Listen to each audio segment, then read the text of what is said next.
Selamat datang dalam program Baca Alkitab setiap hari oleh GBI Jelambar Timur bersama saya, Ica Maloti. Roma pasal 7. Arti hukum Taurat. Apakah kamu tidak tahu, saudara-saudara, sebab aku berbicara kepada mereka yang mengetahui hukum, bahwa hukum berkuasa atas seseorang selama orang itu hidup? Sebab seorang istri terikat oleh hukum kepada suaminya selama suaminya itu hidup. Akan tetapi apabila suaminya itu mati, bebaslah ia dari hukum yang mengikatnya kepada suaminya itu. Jadi, selama suaminya hidup, ia dianggap berzina kalau ia menjadi istri laki-laki lain. Tetapi, jika suaminya telah mati, ia bebas dari hukum, sehingga ia bukanlah berzina kalau ia menjadi istri laki-laki lain.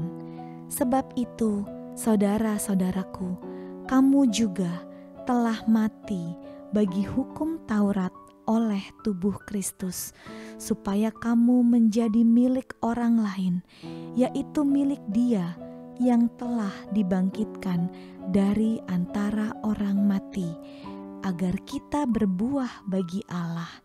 Sebab waktu kita masih hidup di dalam daging, hawa nafsu dosa yang dirangsang oleh hukum Taurat bekerja dalam anggota-anggota tubuh kita agar kita berbuah bagi maut. Tetapi sekarang kita telah dibebaskan dari hukum Taurat, sebab kita telah mati bagi Dia yang mengurung kita, sehingga kita sekarang melayani dalam keadaan baru menurut roh, dan bukan dalam keadaan lama menurut huruf hukum Taurat. Jika demikian, apakah yang hendak kita katakan? Apakah hukum Taurat itu dosa? Sekali-kali tidak. Sebaliknya, justru oleh hukum Taurat aku telah mengenal dosa, karena aku juga tidak tahu apa itu keinginan kalau hukum Taurat tidak mengatakan jangan mengingini. Tetapi dalam perintah itu dosa mendapat kesempatan untuk membangkitkan di dalam diriku rupa-rupa keinginan, sebab tanpa hukum Taurat dosa mati. Dahulu aku hidup tanpa hukum Taurat, akan tetapi sesudah datang perintah itu, dosa mulai hidup. Sebaliknya, aku mati, dan perintah yang seharusnya membawa kepada hidup, ternyata bagiku justru membawa kepada kematian. Sebab dalam perintah itu, dosa mendapat kesempatan untuk menipu aku, dan oleh perintah itu ia membunuh aku.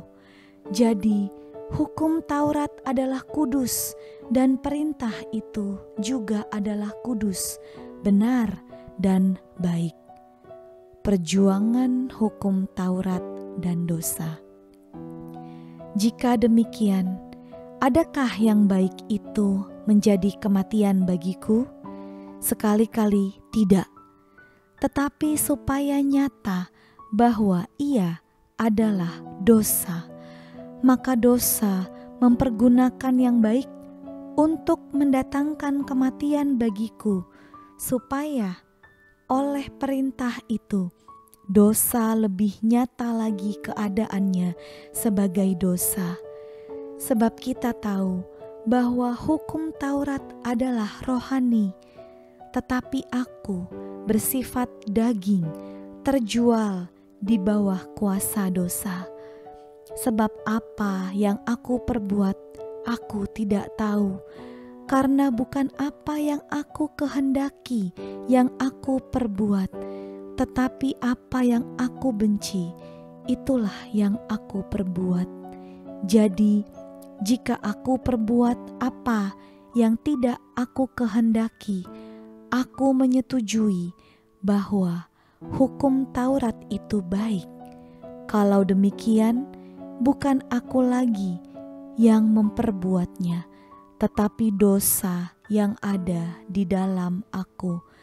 Sebab aku tahu bahwa di dalam aku, yaitu di dalam aku sebagai manusia, tidak ada sesuatu yang baik. Sebab kehendak memang ada di dalam aku, tetapi bukan hal berbuat apa yang baik.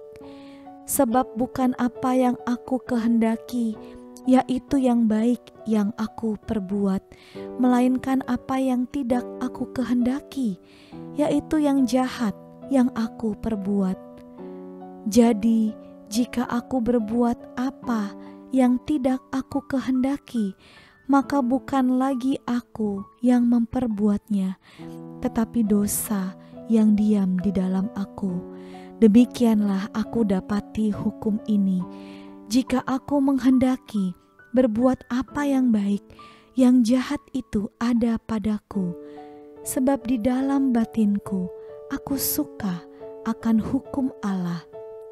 Tetapi di dalam anggota-anggota tubuhku, aku melihat hukum lain yang berjuang melawan hukum akal budiku dan membuat aku menjadi tawanan hukum dosa yang ada di dalam anggota-anggota tubuhku.